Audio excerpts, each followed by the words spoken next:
Hello students, my name is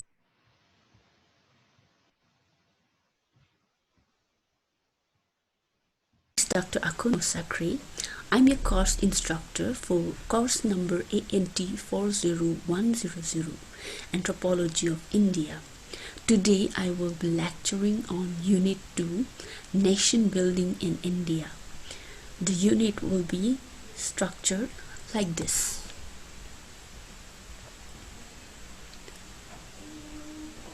First, we will have the introduction to the unit.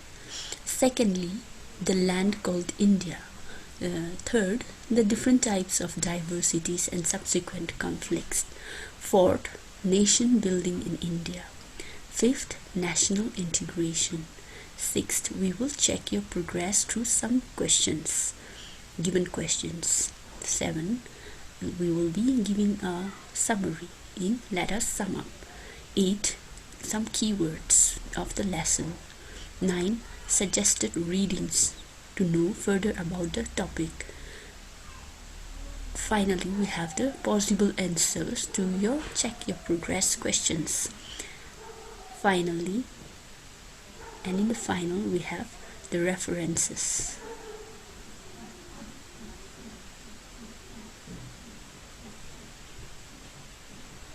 So let us start the unit.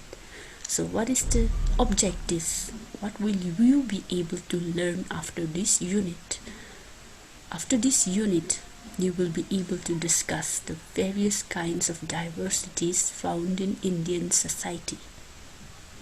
You will be able to recognize how these diversities gave rise to conflicts. Assess its hindrances to the process of nation building. Review the efforts put towards national integration. So let us start this unit.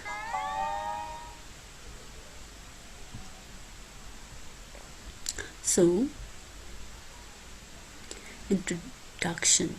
In the last unit, you learned that there have been various approaches to the study of Indian society. Now, in this unit, you will learn one of the main reasons why it is difficult to study Indian society, that is its diversity. In this unit, you will get to know about India and the varied kinds of diversities found in it, assess the effects of such diversity upon the process of nation building in India as a nation, and get an outline of the efforts put towards resolving these issues and bring about unity. In short, you will get a bird's eye view of how Indian nation exists as a unity in diversity. The land called India. India is a vast subcontinent. It shares its borders with 7 countries: Pakistan, China, Nepal, Bhutan, Bangladesh, Myanmar, and Sri Lanka. It spreads between latitudes 8°4 and 37°5 north, and longitudes 68°7 and 97°25 east. Its total area is 32,87,263 square kilometers, and the population is more than 1.2 billion according to 2011 census. It is the world's second most populous country. Politically, it is divided into 29 states and 7 union territories. One of the unique features of India is its diversity, which means that India is characterized by several diversities within itself. Types of diversity. So what are the types of diversities that we find in India? One is geographical and climatic diversity. The Himalayan ranges, the river basins, and the long coastline has given India its distinct geographical regions. The geographical conditions of different places have influenced the distribution, size, and density of its population. Its climate also varies from the near freezing temperatures of Kashmir to the dry, hot climate of the Rajasthan deserts. The rainfall too ranges from very low in the northwest to the world's highest in the northeast. Due to the varied climate, the agricultural crops are also not uniform all over India. These topographical features affect the human habitation, diet, dress, animal husbandry differentially. Another diversity is the racial diversity. Classifications of racial diversity. In the Indian subcontinent, several waves of immigrants came at different periods of its history and mingled with the ethnic population, which left the strains of various developed races in the land, thus representing the elements of all the main divisions of mankind. Around 11 classifications have been attempted on the people of India by different scholars, but Guha's classification done in 1935 is the most accepted one. Types of racial diversity.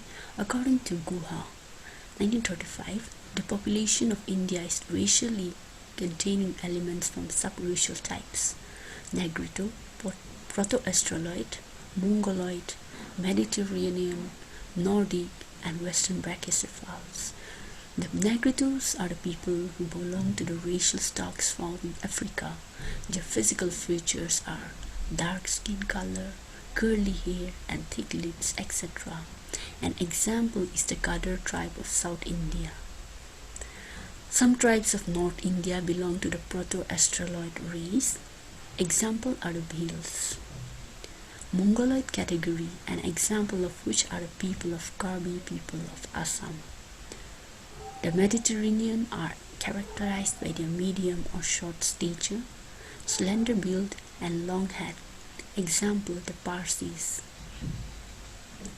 The Nordics are characterized by tall stature, light skin, and long head. They are found in parts of the north, especially Punjab and Rajasthan. Religious diversity. Types of religious diversity. India is a land of many religions.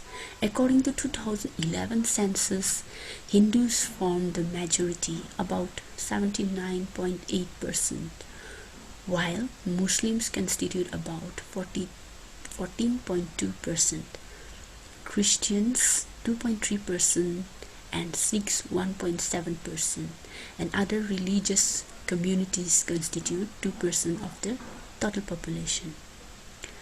Almost all major religions of the world, such as Hinduism, Jainism, Buddhism, Sikhism, Islam, Christianity, and Zoroastrianism are found in India.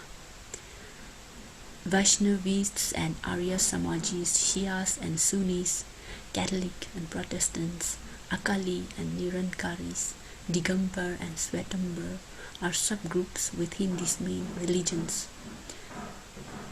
Beside this, the tribal communities have their own religious and cultural traditions.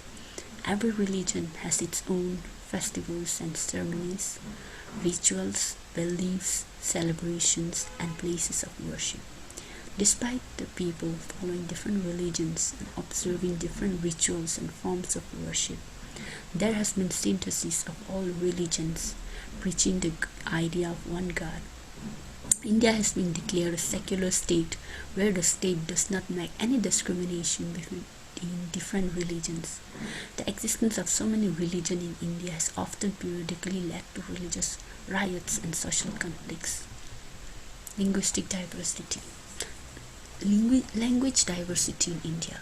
The 8th schedule of the Indian Constitution has recognized 22 languages in India: Assam, Bengali, Gujarati, Hindi, Kannada, Kashmiri, Malayalam, Marathi, Oriya, Punjabi, Sanskrit, Tamil, Telugu, Urdu, Sindhi, Konkani, Manipuri, and Nepali. Besides, 6 classical languages are recognized by the Constitution: Kannada, Malayalam, Oriya, Sanskrit, Tamil, and Telugu. Besides all these, there are 22 other major languages and 1,599 other languages. There is no one single language spoken by the people of India due to the fact that the population from the north are believed to belong to Aryan race, whereas the people from south to the Dravidian race, that is, they belong to languages with totally different roots. As a result of so many languages and dialects spoken in India, it has served to separate one group from another and limit intergroup communications. It also sometimes creates linguistic ego. Caste diversity. Caste in India. The institution of caste is paradoxical. That is, on the one hand, caste stands for the way of life, which is distinctive and separate from others. On the other hand, caste of a region forms part of a single social framework. The divisive effect of caste can be seen from the fact that it separated more than 16 million Harijans or Dalits from the mainstream Hindus, not only by their religion but also by poverty and ignorance. Thus, at one level, caste has a unifying tendency for those belonging to a single caste. At the other level, it plays a divisive role. Tribal insurgency. Along with caste, we also have tribals, whose number exceeds 13 million. They live in the remote areas, surrounded by forests and jungles. They have their own religions and cultural traditions, which differ to such a great extent from Hinduism. They have a peculiar political organization headed by their chief, who enjoys supreme power over all the members of the tribe. They zealously guard their customs and traditions and do not tolerate even the least of any violation. Insurgency in the tribal areas is also a threatening force to national unity in India. Nation building in India. Efforts of the Indian government. When India won her independence in 1947, the foremost task before the newly formed government was the problem of nation building. The government took several measures to improve the economic and social conditions of the different sections of the society. The immediate problem after partition was the integration of princely states into the Indian Union, which was ably solved by Sardar Vallabhbhai Patel. A planning commission was set up in March 1950 to formulate development plans of both the central and state governments, allocate resources, and evaluate the progress achieved in the execution of different programs and schemes. To bring in social reforms, the government has enacted numerous laws regarding family, religion, caste system, education, drug addiction, delinquency, beggary, and social security. This timely action taken by the government and the efforts to implementing the program of economic and social development, along with the political steps undertaken to ensure stability and protect the country, helped to preserve and promote the unity of India. Indian Constitution. The Constitution of India has made several provisions to promote and maintain unity of the country. India has been declared to be a union of states, and no state has a right to secede from the Indian Union. The power to admit into the Union or establish new states has been given to the Parliament. Vast powers have been given to the Union government over the states lest they become hostile and rebellious. The laws enacted by Union Parliament are enforceable in all the states except Jammu and Kashmir. There is only one constitution except for Jammu and Kashmir, one national bird, peacock, one national flower, lotus, and one national animal, dark striped tiger. On the occasion of celebration of national festivals such as Independence Day and Republic Day, people from far and wide, cutting across religious, social, and linguistic barriers, come to witness these celebrations. These festivals strengthen the bond of unity and oneness in India. Cultural unity. The music and songs and dances of India represent a rich and colorful pageantry of distinct cultures. The Khyal, Ghazal, and Rubai of Muslims, Bharatnatyam, Kathakali, Odissi, and other classical dances all have been assimilated in the Indian culture. It is because of the sense of oneness that people of different regions of India have remained distinctively Indian with the same national heritage, moral values and ideas despite having different languages, customs, food habits and dresses. National integration. Meaning of national integration. National integration means unification of all the forces, social, political and economic, in the country so as to give the idea of one nation.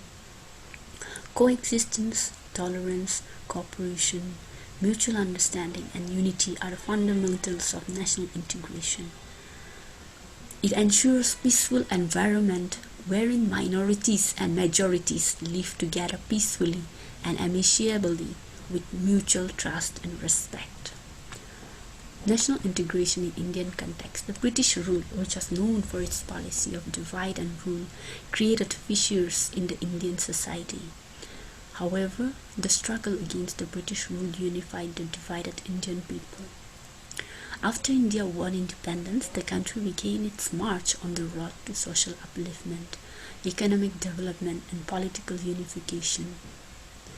The problem of national integration has assumed great significance in India, where social, economic, cultural, religious, and linguistic diversities are manifest. On the way to realizing the above goals, India faced several problems and continued to strive towards achieving a holistically integrated nation. So, given below are some of the problems faced by India. 1. Economic backwardness. India continues to remain a poor country due to corrupt practices. This economic backwardness offers a fertile soil to the vested interests to hatch their plans to start secessionist agitations. Secessionist agitations. Most of the crimes such as murder, dacoity, rape, and abduction are committed by the people living in poverty, as it is this category who are easily lured into crimes. The Indian economy too has been exposed to global competition, and multinationals have ousted the Indian entrepreneurs from the market. India has to be economically strong to protect its political freedom and save the country from disintegration. Impact of linguistic fanaticism. The linguistic fanaticism is another major factor. The central government, following a policy of appeasement, reorganized the states in 1956. Prior to it, Andhra state of the Telugu-speaking people, after cutting a part of the then Madras state, was created in 1953, following the death of Potti Srimulu after 56 days hunger strike for the coast of Andhra Pradesh. It was the first linguistic state created under pressure and threat. After 1956, the political map of India continued to change owing to the growing pressure of linguistic lobbies and regional groups. Such a situation restricted mobility and hampered the growth of unity between different linguistic groups, sometimes creating disdain, hatred, alienation, and discrimination towards each other. Religious fundamentalism. India is a land of many religions. While religion serves as a unifying force, it also proved to be a catastrophic force. India itself was partitioned in the name of religion. When used for electoral purposes, it acquired the dimensions of communal ideology. Therefore, in India, religion is slowly losing its divine character and assuming a fundamentalist and communal form. Regionalism. India is a vast country in which people of diverse identities are found. Although they show a common feeling of being Indian, yet they too have a strong regional identity. In the post-colonial period, regional identities have been strengthened. The creation of states on linguistic basis from 1966 onwards created many regional complications, which include unsettled territorial disputes, problem of sharing river waters, control over the common projects, and the promotion of minority language within the states. There has been no satisfactory solution to many interstate disputes. For example, Chandigarh is still a matter of dispute between Haryana and Punjab. Central level conflicts. The tension in the center-state relations has increased with different regional parties coming into power in the states. In certain areas, there has been clashes between various regional interests and between regional and central interests. The political interest of the party in power at the state level may conflict with the interests at the central level. The regional-central clashes have led to autonomy movements in certain situations. In some states, there is coalition government. On the other hand, center also has a coalition government largely composed of regional parties. So, what are the questions that you can ask yourself to check your progress? So, question number 1, list the various kinds of diversities found in India. Question number 2, so what are the conflicts faced due to varied linguistic groups? Question number 3, what is national integration in Indian context? Question number 4, can you give an example of another country other than India, naturally endowed with so much variety in its composition?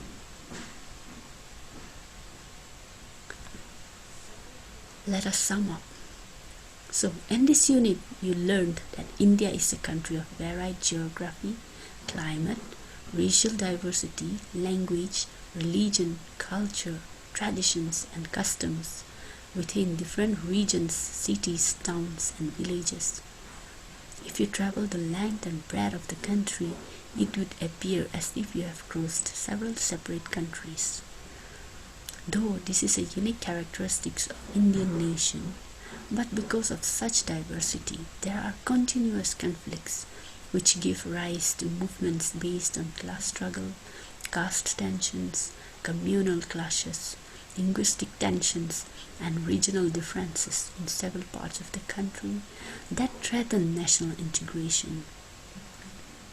There have been efforts to bring about national integration by the Indian government, Indian constitution, through cultural unity, and also by some prominent leaders.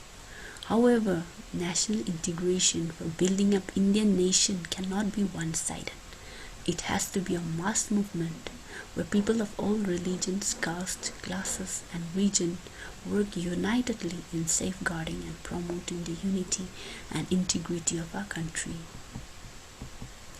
Some of the keywords are as follows: India, religion, caste, language, culture, traditions.